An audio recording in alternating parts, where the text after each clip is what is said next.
Hello friends, आप सभी लोगों का स्वागत है आपके अपने परिवार यूट्यूब चैनल फ्रेशर क्लासेस में। तो फ्रेंड्स, आज का ये जो वीडियो सेशन रहेगा ये आपका रीजनिंग का प्रैक्टिस सीट नंबर 13 रहेगा, मतलब मॉक टेस्ट पे बेस रहेगा।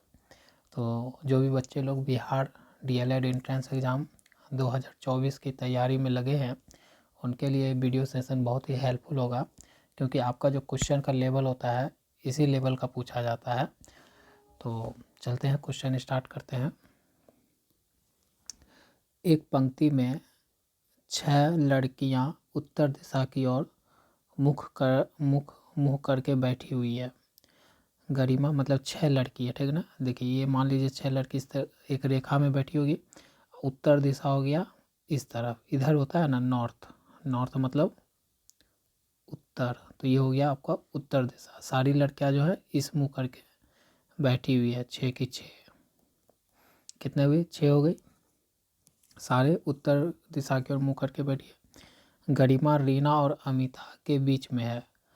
गरिमा जो है रीना और अमिता के बीच में है, ठीक है ना। अगर ऐसे नहीं लिखना है तो पूरा मैं लिख देता हूँ। देखिए, ये जो गरिमा है वो रीना और अमृता के कहाँ है? बीच में बैठी हुई है, बीच में बैठा दिए।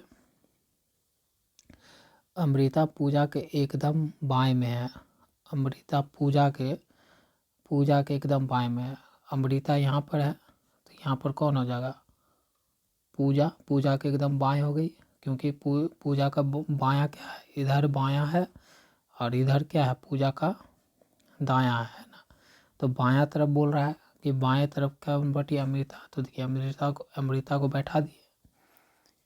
इसको अब देखिए क्या बोल रहा है। और अर्पिता रेखा के बाएं बैठी है। अब देखिए, अर्पिता रेखा यहाँ है, रेखा का इधर बायां इधर दायां, तो कहाँ बैठी है? अर्पिता जो है रेखा के बाएं बैठी है। तो इसका मतलब यहाँ पर कौन बैठी हुई है? अर्पिता बैठी हुई है, ठीक है ना। बाएं बाएं तरफ है। बाएं छोर पर अंत में कौन बैठा है? अब बाएं छोर पर अंत में कौन बैठा है? तो बाएं छोर पर पूछ रहा है, मतलब देखिए 6 बैठा है। एक 2 3 4 5 6 बैठा हुआ, 6 बैठा दिए। 1 2 3 4 5, और जो क्वेश्चन के अकॉर्डिंग है वो इसमें 5 का ही डाटा दिया हुआ था कि 5 इस तरह से बैठा हुआ, तो 5 को हम लोग सजा लिए। लेकिन एक जो और फ्रेंड है, कोई एक फ्रेंड और होगी, क्योंकि यहाँ 5 ही हुआ ना, 1 2 3 4 5, तो एक फ्रेंड बच रही है, छठा फ्रेंड। और छठा फ्रेंड का कहीं भी क्वेश्चन में, कहीं भी इतना क्वेश्चन पढ़ लीजिए, कहीं भी छठा फ्रेंड का स्थान नहीं दिया जा रहा है। तो छठा फ्रेंड यहाँ भी बैठ सकता है और यहाँ भी बैठ सकता है। तो जब छठा फ्रेंड का कोई स्थान हमको निर्धारित नहीं है कि कहाँ बैठेगा, तो हमको कन्फ्यूजन है।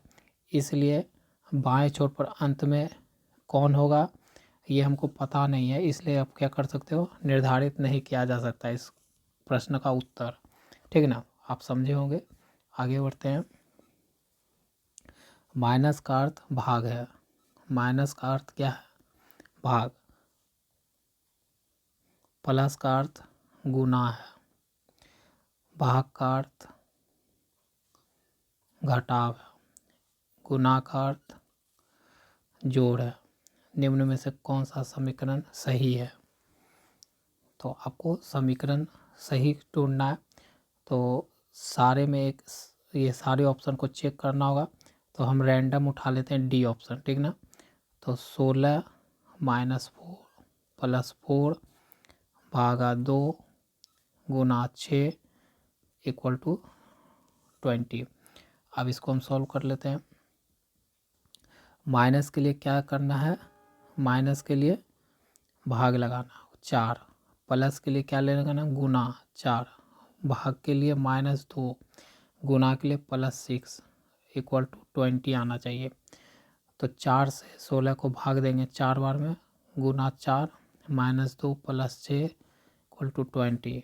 ये दोनों गुना हो जाएगा 16 माइनस 2 प्लस 6 इक्वल टू 20। 16 और ये दोनों -2 और +6 कटेगा तो +4 20, तो 20 बराबर 20 आ गया। समझ गए। तो इस तरह के क्वेश्चन में क्या होता है, जो आपको ये डाटा दिया रहेगा वो लिख लेना है और उसके आधार पर साइन को चेंज कर देना है, ठीक है ना।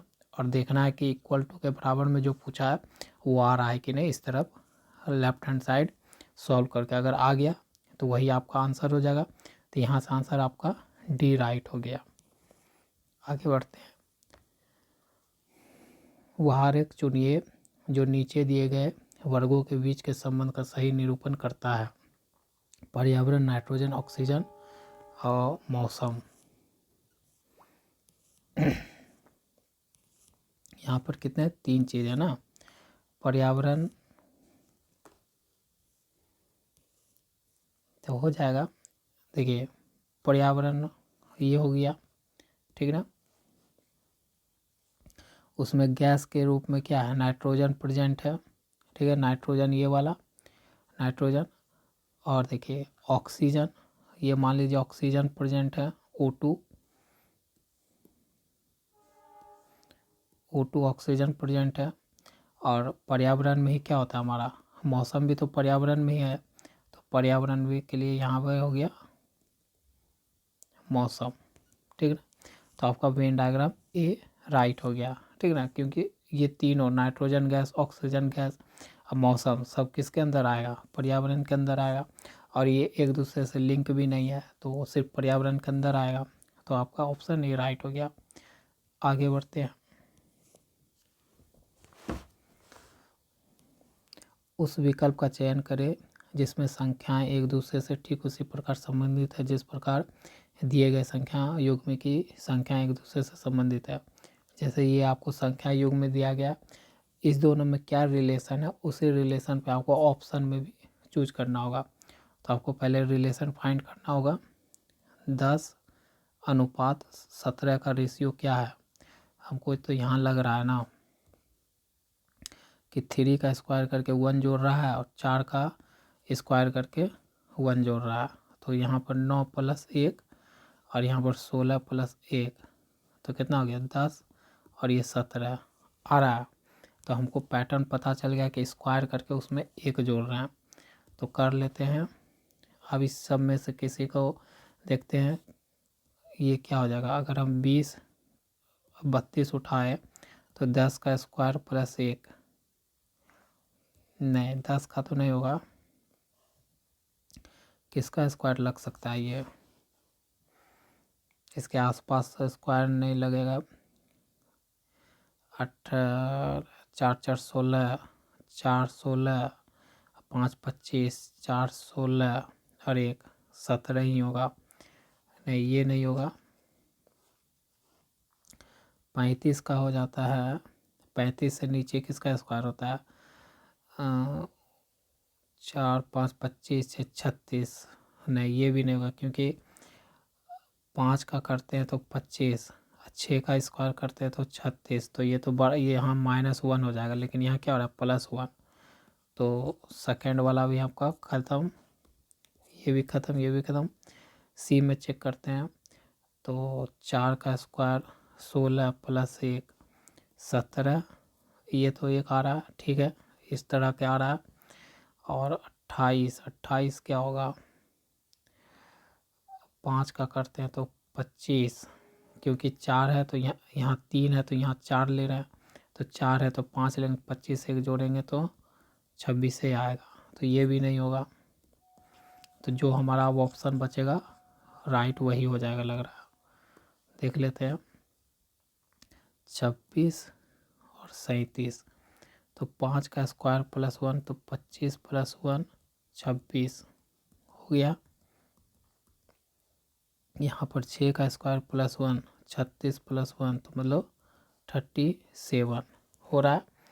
हमको मैच कर गया तो ऑप्शन डी राइट हो गया, पैटर्न फॉलो कर गया। आगे बढ़ते हैं। निम्न आकृति में कितने त्रिभुज हैं, आपको त्रिभुज निकालना है, ठीक ना। तो देख लेते हैं त्रिभुज कितने हैं। तो देखिए ये आपको कुछ ऐसा बना हुआ, ठीक ना,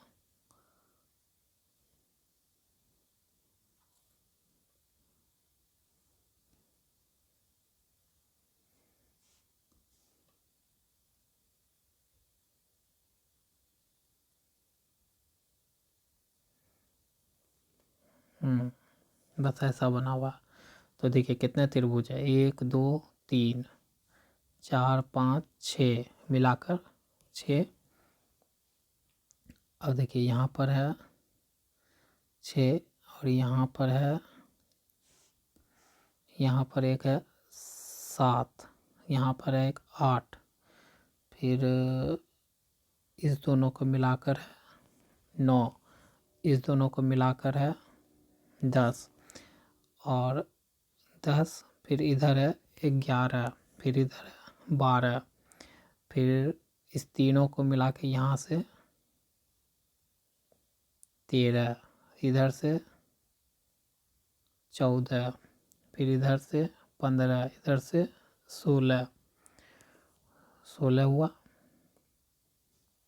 फिर ये दोनों मिला के 17, ये दोनों मिला के 18, फिर ये दोनों मिला के 19, ये दोनों मिला के 20, है ना।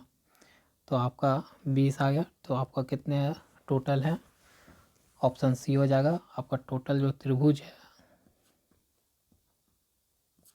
कितने हैं, 20 हैं। ठीक है, आगे बढ़ते हैं।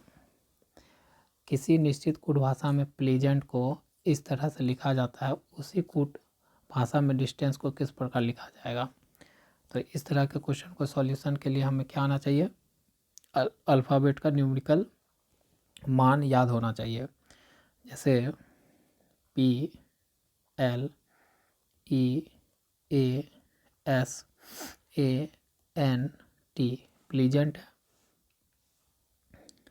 ये 16 होता है, 12 5 1 19 1 14 20। अब देखिए इसको लिखा गया BFM QUOBT, ये लिखा गया। तो इसका देखिए क्या होता है, 2 6 13 17 21 15 2 20, यही होता है। तो देखिए तो क्या लग रहा है हमको, यहाँ से लग रहा है कि इसमें एक बढ़ा रहा है, फिर इसमें देखिए एक बढ़ा रहा है, फिर इसमें एक बढ़ा रहा है, इसमें एक बढ़ा रहा है, मिल गया पैटर्न। फिर देखिए इसमें एक बढ़ा रहा है, इसमें एक बढ़ा रहा है,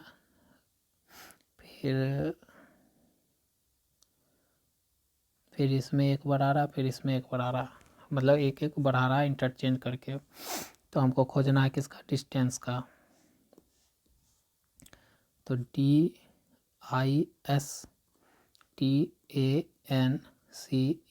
डिस्टेंस हो गया। इसका न्यूमेरिकल कितना होता है, 4 9 19 20 1 14 3 5।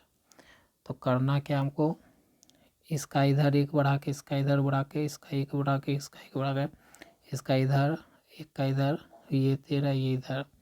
तो देखिए 20 में एक बढ़ा देंगे तो कितना, 21, 19 में एक 20, 9 में एक बढ़ा देंगे तो 10, 4 में एक बढ़ा देंगे तो 5, फिर यहाँ 5 में एक बढ़ा देंगे 6,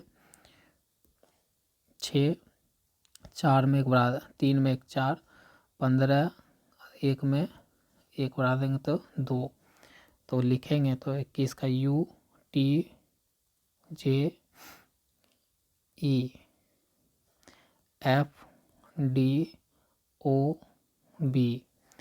तो DOB इसमें है और किसी में नहीं है, तो सारा ऑप्शन ख़त्म। आपका ऑप्शन डी राइट हो गया, ठीक ना।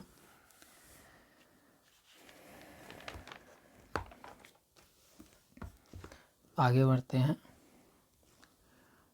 आपको कथन है उस पर निष्कर्ष दिया हुआ है, ठीक है ना। तो ये तो आप जानते हो कि वेन डायग्राम बनाकर इसका सॉल्यूशन किया जा सकता है। तो आइए वेन डायग्राम बनाते हैं। सभी चमेली फूल हैं,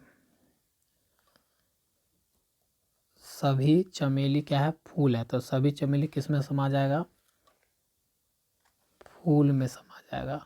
ये किसका आरेख है, फूल का आरेख है, ठीक।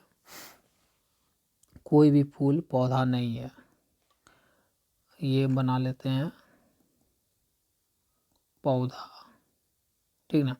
तो कोई भी फूल पौधा नहीं है, तो फूल का आरेख ये वाला इधर वाला, तो कोई भी फूल पौधा नहीं है, तो कट गया दोनों के बीच में क्रॉस। कुछ पौधे जड़ी बूटियाँ हैं, कुछ पौधे क्या हैं, जड़ी बूटियाँ हैं। कुछ पौधे जड़ी बूटियाँ, ये ब्लैक वाला कुछ है, ठीक ना। तो कुछ पौधे जड़ी बूटियाँ हैं। अब इसके आधार पर देखते हैं निष्कर्ष। पहला निष्कर्ष, कुछ फूल जड़ी बूटियाँ हैं। कुछ फूल जड़ी बूटियाँ हैं, क्या दोनों में कोई यहाँ पर संभाव कोई भी रिलेशन है? नहीं है, तो ये गलत, ठीक ना। कुछ फूल जड़ी बूटियाँ हैं।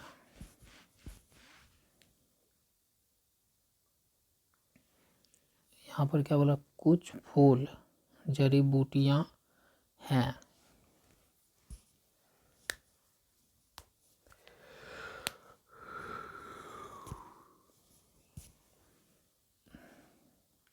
देखिए इसको, क्वेश्चन को समझिए। इस दोनों के बीच में संबंध भी कथन में इस दोनों के बीच में कुछ कहा नहीं गया है, और तो इसमें संभावना है कि हो भी सकता है, ठीक ना। क्या कि इस दोनों के बीच में अगर ऐसा मना करता कि कुछ फूल जड़ी बूटियाँ नहीं है, तब तो हम इसको ठीक है मान लेते, लेकिन यहाँ तो संभावना हो सकता है। सभी चमेली फूल हैं, सभी चमेली फूल हैं। कोई भी फूल पौधा नहीं है, कोई भी फूल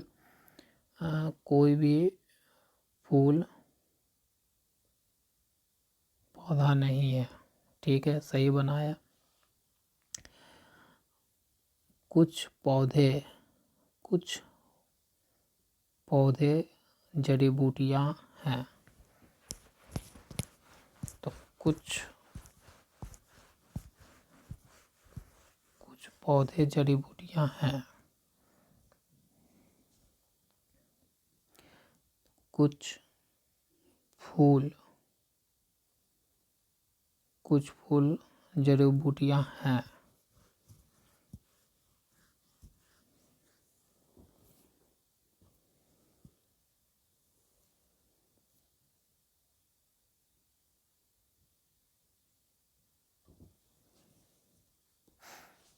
इसमें क्या लग रहा है, ये एक सर्कल बन रहा है, बार बार ये कंफ्यूज कर रहा है। यहाँ पर मान लीजिए फूल है, ठीक ना, फूल अंदर ले देते हैं।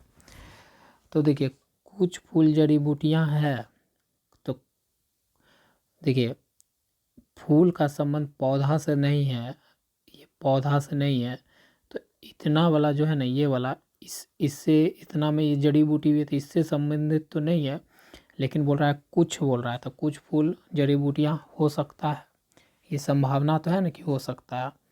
तो ऑप्शन एक, निष्कर्ष एक सही है। कोई भी फूल जड़ी बूटियाँ नहीं है, कोई भी फूल जड़ी बूटियाँ नहीं है, कोई भी फूल जड़ी बूटियाँ नहीं है, ये भी यहाँ पर दिख रहा है, संभावना ये भी है, तो ये भी हो गया। कोई भी चमेली फूल नहीं है, कोई भी चमेली फूल नहीं है, ये तो गलत हो गया ना। कोई भी चमेली तो फूल है, तो ये गलत। तो या तो निष्कर्ष एक, या तो निष्कर्ष 1 2 अनुसरण करता है, निष्कर्ष 2 और 3 अनुसरण करते हैं, नहीं 3 तो नहीं करता, तो ये ऑप्शन गलत 3 के कारण।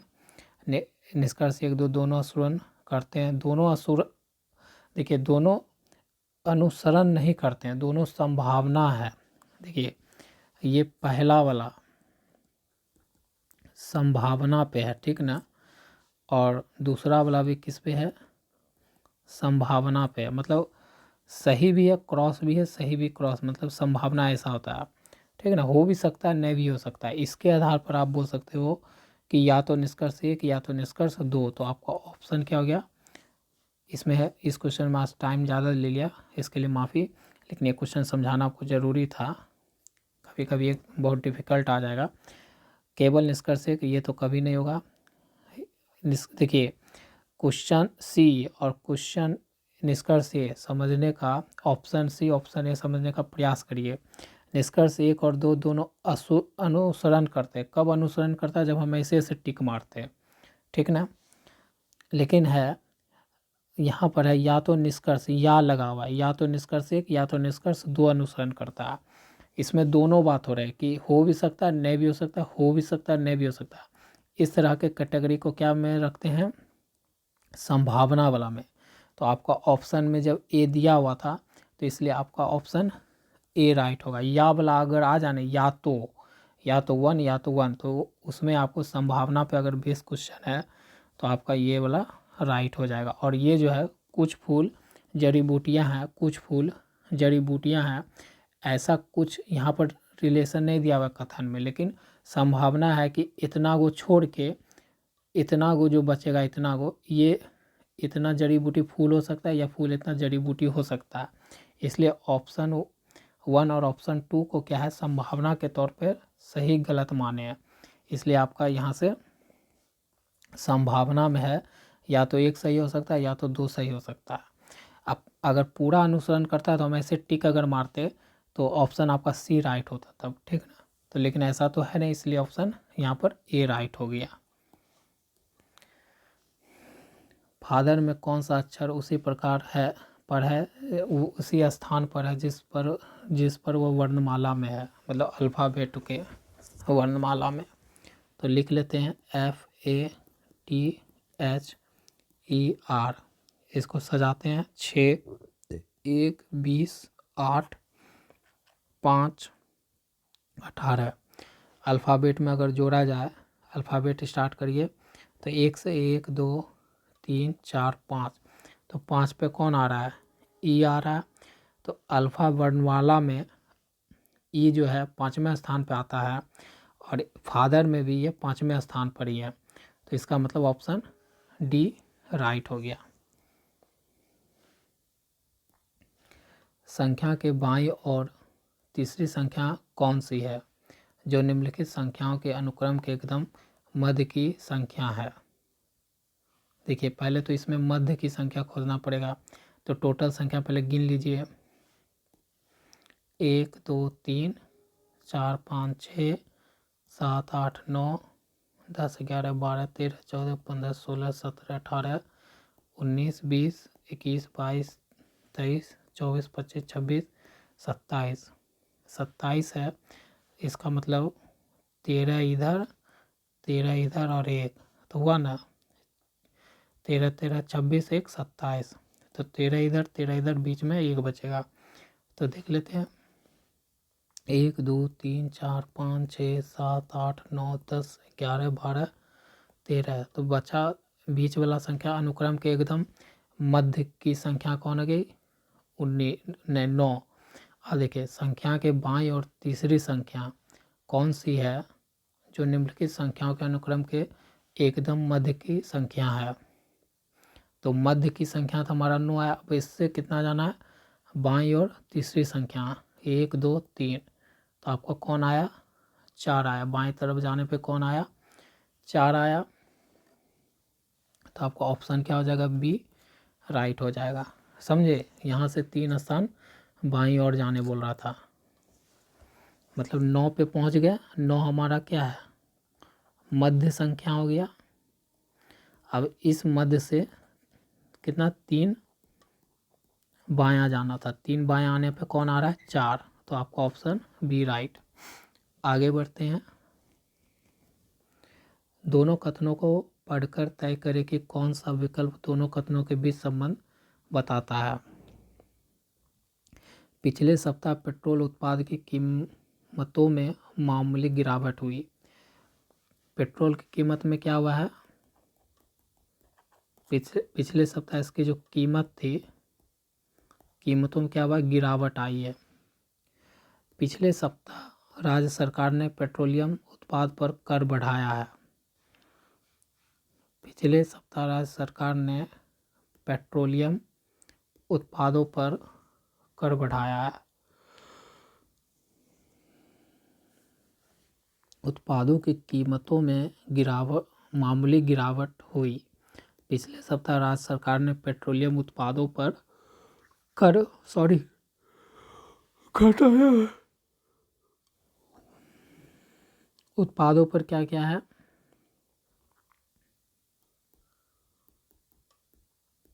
पेट्रोलियम उत्पादों पर क्या हुआ है? कर को जो है मतलब उस पर जो टैक्स लगता है, उत्पादों पर जो कर लगता है उसको क्या किया है? घटाया है। वहाँ भी गिरावट हो रहा है, यहाँ भी गिरावट हो रहा है।